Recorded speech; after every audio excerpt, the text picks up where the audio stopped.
তো নতুন একটা তোমাদের রেসিপি করানো হবে, রাত্রেও খেতে পারো, সকালেও খেতে পারো, অন্য কিছুও খেতে পারো।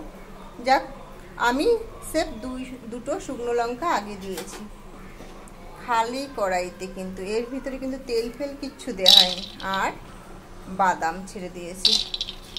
হালকা ডিমে আমি ভাজবো এটা আগে। শুকনো লঙ্কা আর বাদাম হালকা করে ভাজছি। আর দেখো আমি কটা জিরেও দিয়ে দিয়েছি, এটা আমি হালকা করে ভাজছি এখন। এটা টক, দেখো একটা আওয়াজ হচ্ছে, দেখো ভিতরে যে আওয়াজটা হবে হালকা ভাবে ভাজা হয়ে গেছে। এর ভিতরে আমি হাফ কাপ সুজিও ঢেলে দিয়েছি।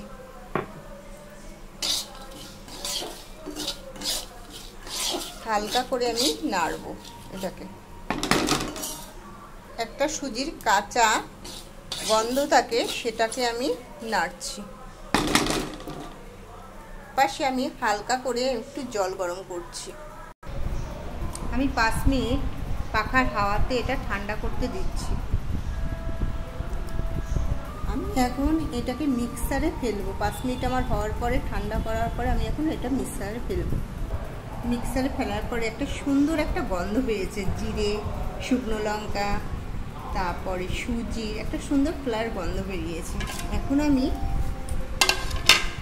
সবগুলো ঢেলে দিলাম, দেখতেই পাচ্ছ, সব একটা থালায় ঢেলে দিলাম। এর ভিতরে আমি লবণও দিয়ে দিলাম, আর এর ভিতরে আটা দিয়েছি কিন্তু আমি, দেখতেই পাচ্ছ, এর ভিতরে আমি আটা। এবার আমি সেই জল গরমটা এর ভিতরে মিক্সড করলাম। এবার আমি মাখবো এটাকে। কেমন একটা কালার হয়ে গেছে মেখে, তাই না? আরও শক্ত করে একটু গরম জল দিয়ে মাখতে হবে এটাকে। দুধটা ভালো করে আমি চটকিয়ে কিন্তু মেখেছি। একদম কিন্তু শক্ত হবে না, বুঝতে পারছো? একদম কিন্তু শক্ত হবে না। 5 মিনিট আমি এটাকে একটু ঢাকা দিয়ে রাখবো। এবার 5 মিনিট হয়ে গেছে, আর একটু সামান্য ধনের গুঁড়ো দিলাম। দেখো, এপার এপার করে একটু মেখেও দিলাম ধনের গুঁড়ো, সেন্টটা ভালো হবে। এবার আমি এরকম করে লিচি বানাবো, বুঝতে পারছো?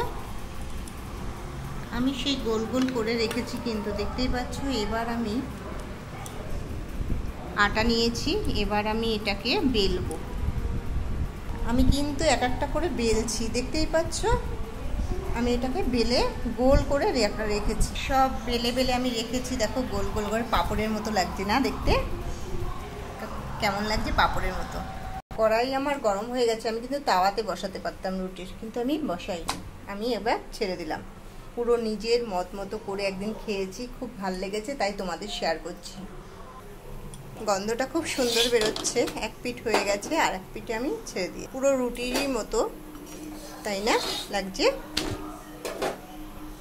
সবগুলো গরম করে এপার ওপার করে দিয়েছি কিন্তু, দেখতেই পাচ্ছ। একসাথে এখানটা 6টা আছে, আমি সব করে দিয়েছি। এবার আলাদা এসে আমি নামিয়ে দিলাম কিন্তু। এবার দেব ঘি হালকা, বুঝতেই পারছো? এবার হালকা দেব। এটা খুব সুন্দরই খেতে লাগবে।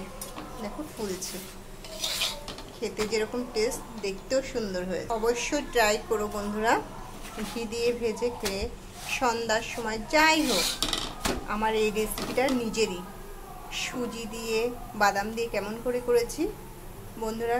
সুজির পরোটাই বলো, আমি সুজির পরোটাই নাম রেখেছি।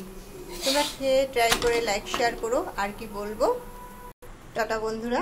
খুব সুন্দর দেখতেও হয়েছে, খেতেও সেরকম। লাইক শেয়ার কমেন্ট করো। আর কি বলবো, টাটা। কেমন লেগেছে খেতে, কেমন